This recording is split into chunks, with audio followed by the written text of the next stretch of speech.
In quiet chats, late-night search histories, and the private corners of the internet, there is a question that keeps coming up. There are a lot of falsehoods, fear, and false information surrounding this question. What are the actual effects of daily masturbation on your body, particularly your prostate? According to rumors you've heard online, it's harmful and may result in inflammation, injury, or worse. The inciting of fear is genuine. What does the science itself say, though? I'm going to be honest with you today, and I can assure you that the answer is quite startling, and most likely not what you have been told. You won't want to miss this, so stay with me. We must first familiarize ourselves with the prostate gland, the main actor in this situation, in order to fully comprehend the startling truth. What is it then? The prostate is essentially a walnut-sized, tiny gland that is a component of the male reproductive system. Its primary function is the production of semen, the fluid that feeds and carries sperm. It is situated in front of the rectum and immediately beneath the bladder. Despite being a little gland, it has a significant impact on a man's health, particularly as he ages. Additionally, it causes a great deal of anxiety because it is so significant. The misconceptions and claims that go around in locker rooms and online forums are probably familiar to you. The prostate may become worn out from repeated masturbation, that it may result in prostatitis, a persistent inflammatory disease, or the one problem that worries men the most, that it might raise your chance of prostate cancer in some way. These are reasonable concerns. Since prostate cancer is one of the most prevalent tumors in males, any risk factors are carefully considered.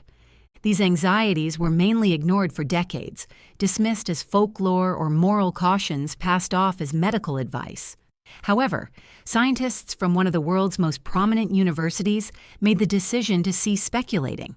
They made the decision to conduct a large-scale, protracted scientific investigation to test the myths.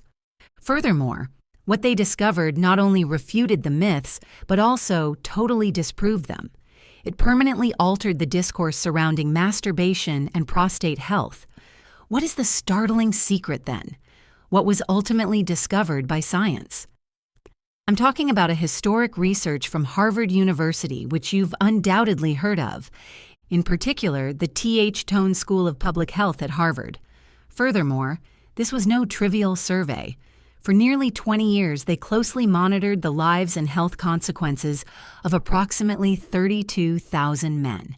Ejaculation frequency was one of the primary data points they examined. The outcomes of their data analysis were astounding. You won't believe it was exactly what they were. Here it is. According to the study, those who reported ejaculating more frequently were much less likely to acquire prostate cancer. It's worth repeating, so let me say it again. A decreased risk of prostate cancer was associated with more frequent ejaculation. The figures were precise and noteworthy. Compared to men who only ejaculated 4 to 7 times a month, men who ejaculated 21 or more times a month had a 33% decreased risk of developing prostate cancer. The traditional fears are completely contradicted by this discovery. The evidence suggested a strong protective impact rather than damage. This was no coincidence. Other studies have confirmed the findings, including a significant Australian study that discovered a comparable protective relationship. The key query then becomes, why? How could something so basic affect the prostate gland's health so profoundly? There are a few main hypotheses held by scientists, and they are all very logical. The first and most widely accepted of these is frequently referred to as the prostate stagnation hypothesis. Consider the ducts in your prostate as little pipelines. According to the hypothesis, frequent ejaculation aids in clearing these pipes. Old cells, accumulated secretions, and potentially dangerous substances or carcinogens are eliminated by this procedure before they have an opportunity to persist, create inflammation, or maybe set off the cellular alterations that result in cancer. In essence, it's a system of natural purification. The second theory is about the health of cells. There is a very small risk of a genetic error or mutation that could result in cancer every time a cell divides. Regular ejaculation is thought to encourage a more wholesome cycle of cellular turnover. By encouraging the prostate to more effectively replace old, possibly damaged cells with new, healthy ones, it lessens the chance that malignant cells would establish themselves and proliferate.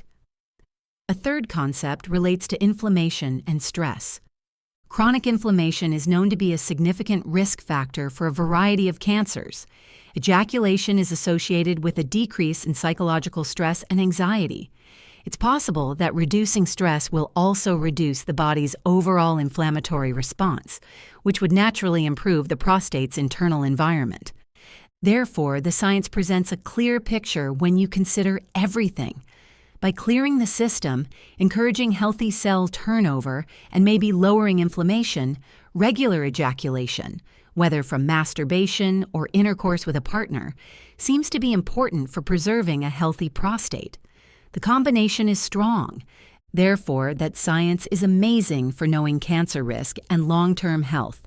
However, I am aware that many of you watching are worried about more than just the future. It has to do with the annoying symptoms you are currently experiencing. I'm referring to having to wake up several times during the night, having a weak stream that is just plain uncomfortable, or having that persistent, bothersome sense that you can't completely empty your bladder.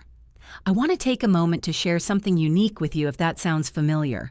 A potent spring water juice based on an uncommon Asian medicine that addresses the underlying source of these symptoms, what they refer to as a concealed prostate clog, is revealed in an intriguing video presentation.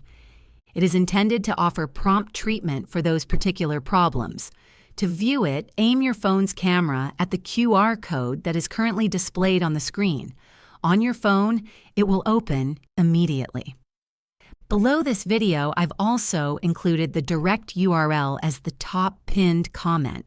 We still need to discuss the broader picture of prostate health, so feel free to open it in a separate tab and then return immediately. Okay, so you may be thinking, this is amazing, in reference to the larger picture of prostate health. Is ejaculating frequently a panacea? Is there a surefire method to avoid prostate cancer? And this is the point at which we must exercise responsibility and consider the wider picture. Not precisely is the response. It's important to realize that this research indicates a strong connection rather than a direct cause and effect relationship. What does that signify? It implies that even while the connection is strong, there can be more variables at play. For instance, it's probable that men who ejaculate more frequently also tend to lead healthier lifestyles, and that this combination lowers their risk. The main conclusion is that, when it comes to prostate health, ejaculation frequency is probably just one significant component of a much bigger picture. Ignoring everything else is not acceptable. Consider it one of your many effective tools, but you also need other tools. What are they? First, nutrition is important. Prostate health is associated with diets high in fruits, vegetables, and healthy fats. Lycopene-rich foods, such as grapefruit, watermelon, and tomatoes, are very healthy. Other excellent additions are green tea and meals high in omega-3 fatty acids, such as seafood. Exercise comes in second. Maintaining a healthy weight is greatly aided by regular physical activity. An established risk factor for more aggressive types of prostate cancer is obesity. Most days of the week, even 30 minutes of moderate activity can have a significant impact. Third, limit alcohol intake and abstain from smoking.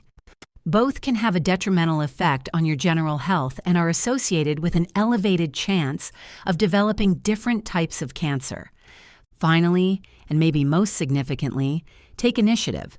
Nothing, including diet, exercise, and frequency of ejaculation, can take the place of routine medical examinations, particularly for men over 40 or 50 or those with a family history of prostate cancer. The best method to identify any possible issues early on, when they are most treatable, is to discuss screening alternatives with your doctor, such as the PSA blood test. That brings us full around to our initial, startling query. What is the effect of regular masturbation on the prostate?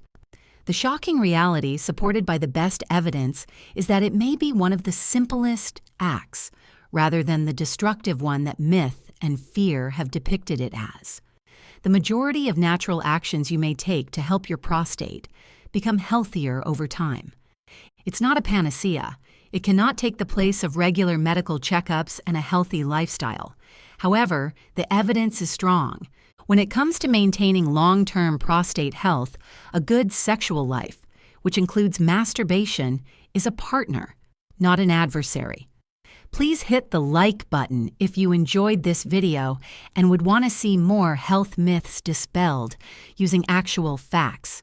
The channel benefits greatly from it. To ensure you don't miss our upcoming video, make sure you have clicked the notification bell and are subscribed. I want to hear from you now. Which other fallacies about men's health would you like us to look into next? Leave a comment below with them.